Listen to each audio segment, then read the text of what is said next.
everyone, welcome back to TogetherweR Thursday. This week's topic is self-worth, how to improve your self-worth, and 5 positive attributes about yourself.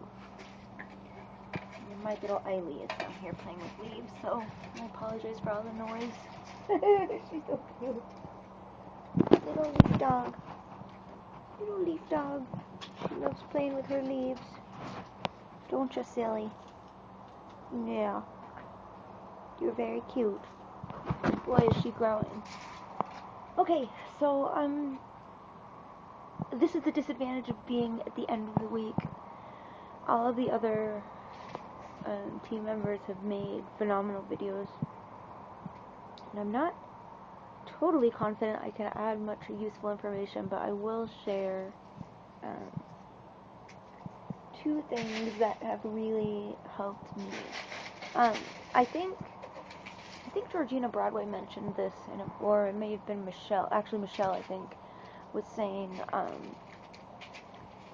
don't be afraid to go to your friends. That's so true. Like, there will be a time where you will sit and try and think, and you won't be able to think of a single thing. Or, like, our drummer had to use items from treatment because she didn't feel anything positive that day.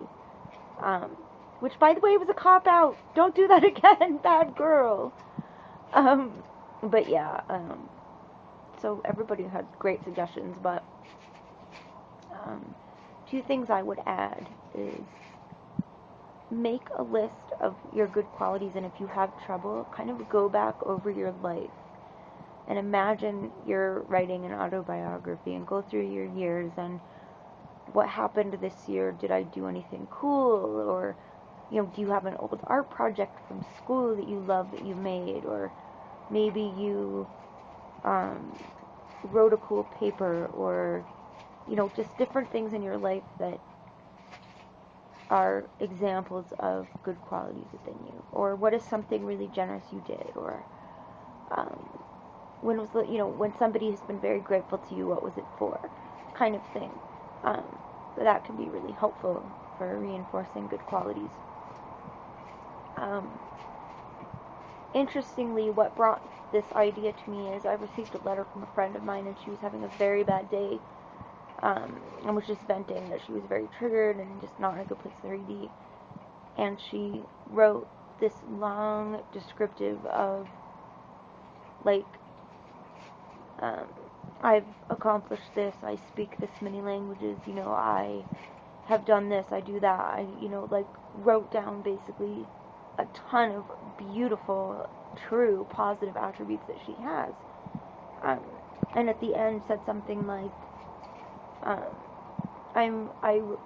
you know, maybe I'm writing this down so that I see it, because it doesn't seem real. And I think that happens a lot in our distorted minds, where things don't seem real. Like, for me, a lot of my reflection on accomplishments is years ago, and I tend to struggle with feeling that I am useful at all to society anymore, because I'm disabled by my illness, I don't work, I don't go to school anymore. So all of my achievements, you know, are history, long history. I mean, in November of 2001, it's been 10 years since I left school. It's been 10 years. And I have a husband that I love and adore, and I take pride in that. I know that he values my love,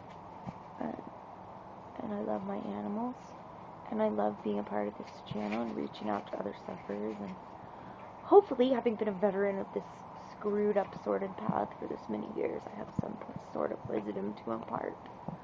But it's hard. It's definitely hard. But remember, your old accomplishments are not negated by time. Like, when I listen to other people talk about, like, what they're doing in university, I always feel so inadequate. It's this inadequacy.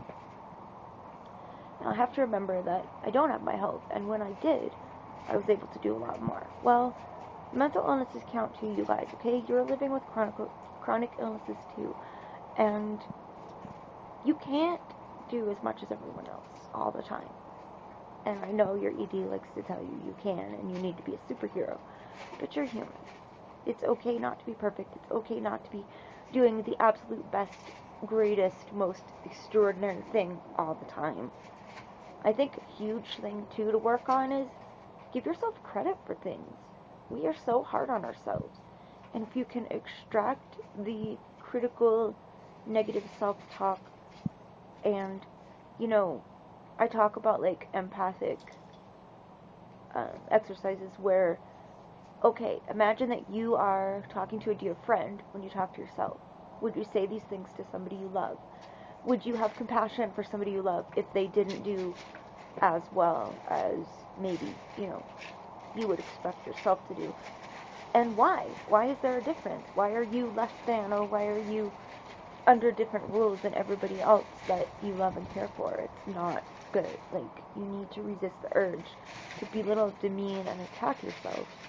Your eating disorder has one goal, and that goal is to take your life, period, in every way, shape, and form it can. And that's something we all need to remember 24/7. So, okay, 5 positive attributes about me. I am a good writer, like people tell me, and I'm like proud of my ability to articulate things in writing. I'm really good with animals. I've been loving them all my life and started like becoming the little rescue person for, injured wild creatures in the neighborhood and stuff. I love my birds and my dogs. Yeah. 3, I love to bake and I'm good at it. That's something that Crimson Butterfly Girl mentioned. I love it. I love it. I love it. I love it. And I have a few recipes up. And it's not doing very well because we haven't been nurturing it very much. But there is an ED community recipe site. So if you guys have any recipes in any kind that you think are that you're excited about or think are delicious, let me know and I can put them up on that site so we can have more content on there. Okay, so is that 3? 4, I'm a very loving and devoted wife. I can't do all of the physical things that I wish I could, but I know that I am very loyal, loving, and devoted, and take good care of my husband emotionally and physically. I do my best to do that. And I know he appreciates it. Both of us came from bad relationships in the past, so we're very grateful and know the difference. And I think that's a huge factor in us staying close and staying in love. People call us the eternal puppy lovers because we're still like just sickeningly sweet and affectionate and stuff. So that's a good thing about me. And the last thing, I am so full of love and compassion for others, and it makes me feel good when I can impart comfort to somebody else. So I think, I'm a good listener, and I'm definitely able to relate to others, and also not only with sympathy, but empathy, not only empathy, being able to put myself in someone else's place, but sympathy too, because I've been through a lot of really bad things in my life, and I can relate and possibly impart some wisdom on how better to cope with that. So that's my video.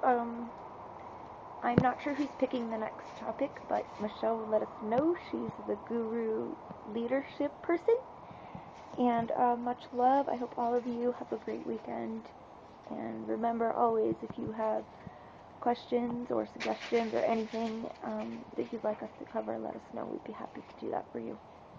Be well, precious ones. Take care of yourselves.